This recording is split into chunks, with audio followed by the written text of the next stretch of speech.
National Malaria Eradication Program, National Diarrheal Diseases Control Program, and National TB Control Program. Introduction. Since India has become free, several measures have been undertaken by the national government to improve the health of the people. Prominent among these measures are the national health programs which have been launched by the central government for the control and eradication of communicable diseases, improvement of environmental sanitation, raising the standard of nutrition, control of population, and improving rural health. Various international agencies like WHO, UNICEF, UNFPA, World Bank, as well as number of foreign agencies like SIDA, NIDA, NORAD, and USAID have been providing technical and material assistance in the implementation of these programs. So now we have how to achieve national health programs. By improving host resistance to environmental hazard. Next, by improving environmental safety. Next, by improving health system design to increase the likelihood, efficiency, and effectiveness of the first two goals. So now we have objectives of national health programs. We have to know about the national health programs, that is Nmep in India. Next, we have understand the relevance of the Nmep. Next, we have understand difference between vertical and horizontal programs. After this, we have why national health programs. For this, we have disease burden is high. Next, geographical spread. Next, proven strategy for prevention and control are available. Next, we have adequate infrastructure is in place. Next, resources for program implementation are available. Now we have prevention of infectious disease transmission in sports. A variety of infectious diseases can be transmitted during competitive sports. Mode of transmission in athletic setting include person-to-person contact, common source exposure, and airborne or droplet spread. This paper reviews the most commonly reported infectious diseases among athletes and discusses the potential for transmission of bloodborne diseases in sports. Guidelines are provided regarding measures to prevent transmission of infectious diseases in athletic settings, including hygienic and infection control practices, vaccination and education of officials, coaches, trainers, and sports participants.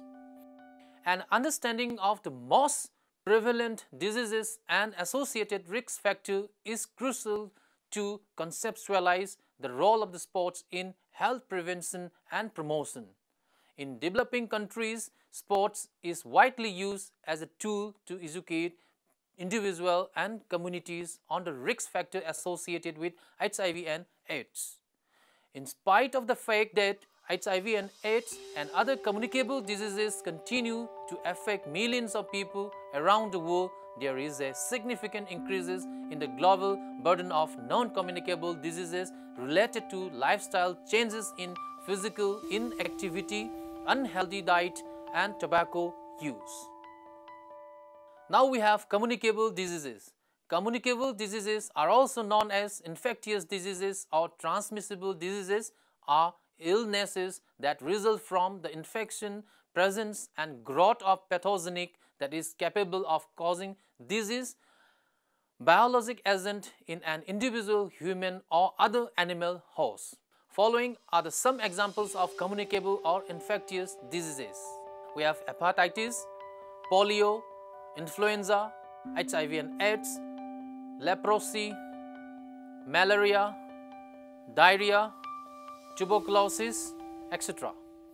These diseases caused by viruses, bacteria, fungi and parasites are capable of spreading among people through the air, blood and other bodily fluids. In this topic, we are discussing about the National Malaria Control Program, that is Nmep, Diarrheal Diseases Control Program and National TB Control Program. So now we have National Malaria Control Program. A national malaria eradication effort was originally proposed by Louis Level Williams. The Nmep was directed by the Federal Communicable Diseases Center, now the Center for Disease Control and Prevention, or CDC, created in 1946 and based in Atlanta, Georgia. It was a cooperative undertaking by federal, state and local health agencies. The program had evolved from the Office of Malaria Control in War Areas, which has been created in 1942 to suppress malaria near military bases in the United States during World War II. The CDC's first director, Justin M. Andrew, was also Georgia's chief malariologist. In 1947, at India's independence, 22% population of country was estimated to suffer malaria with 75 million cases and 0.8 million deaths due to malaria annually. To combat devastating effects of malaria, the National Malaria Control Program was launched in 1953, built around three key activities: insecticidal residual spray, that is IRS with DDT, next monitoring and surveillance of cases, and next treatment of patients. Malaria-related morbidity and mortality in India rapidly brought down within a few years. Encouraged by the program's success, it was converted to National Malaria Eradication Program, so-called Nmep, in 1958. But in 1976, there was a massive resurgence of malaria with 6.46 million cases reported, attributed to poor health infrastructure and suboptimal monitoring and logistics in many parts of the country. A major international effort along the line of the Nmep, the Global Malaria Eradication Program, that is 1955 to 1969, administered by the World Health Organization, was unsuccessful. Now we have symptoms of malaria. Typically, malaria produces fever, headache, vomiting and other flu-like symptoms. The parasite insects and destroy red blood cells, resulting in easy fatigue, ability to anemia, first convulsion and loss of consciousness. Parasites are carried by blood to the brain and to the other vital organs. Malaria in pregnancy poses a substantial risk to the mother and the fetus and the newborn infant. Pregnant women are less capable of coping with and clearing malaria infection, adversely affecting the unborn fetus. So now we have treatment of malaria. Malaria is an entirely preventable and treatable disease. The primary objective of treatment is to ensure a rapid and complete elimination of the Plasmodium parasite from the patient's blood in order to prevent progression of uncomplicated malaria to severe disease or death and to chronic infection that leads to malaria-related anemia. From a public health perspective, treatment is meant to reduce transmission of infection to other by reducing the infectious reservoir and by preventing the emergence and spread of resistance to antimalarial medicines. So now we have National Diarrheal Diseases Control Program. Objective and activities of the Diarrheal Disease Control Program, launched by WHO in 1978 are described. The program aims to reduce the mortality and malnutrition due to the diarrhea and by making available oral rehydration, salt and training in the treatment and prevention of diarrheal diseases. Research on the causes, prevention and treatment of diarrheal diseases is also being organized with the collaboration of national and international agencies. National Diarrheal Disease Control Program, so-called Nddcp, was launched in 1981. The main objective was the reduction of mortality through introduction of ORT. Goals were reduce diarrheal associated mortality in children less than 5 years by 30% by 1995 and by 70% by 2000 AD, reducing CFR to less than 1% improvement in water and sanitation facility was the long-term goal of Nddcp. Diarrhea, also spelled diarrhea, is the condition of having at least 3 loose or liquid bowel movement each day. It often lasts for a few days and can result in dehydration due to fluid loss.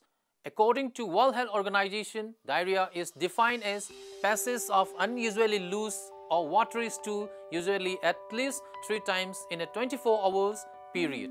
However, it is the consistency of the stool rather than the number that is more important.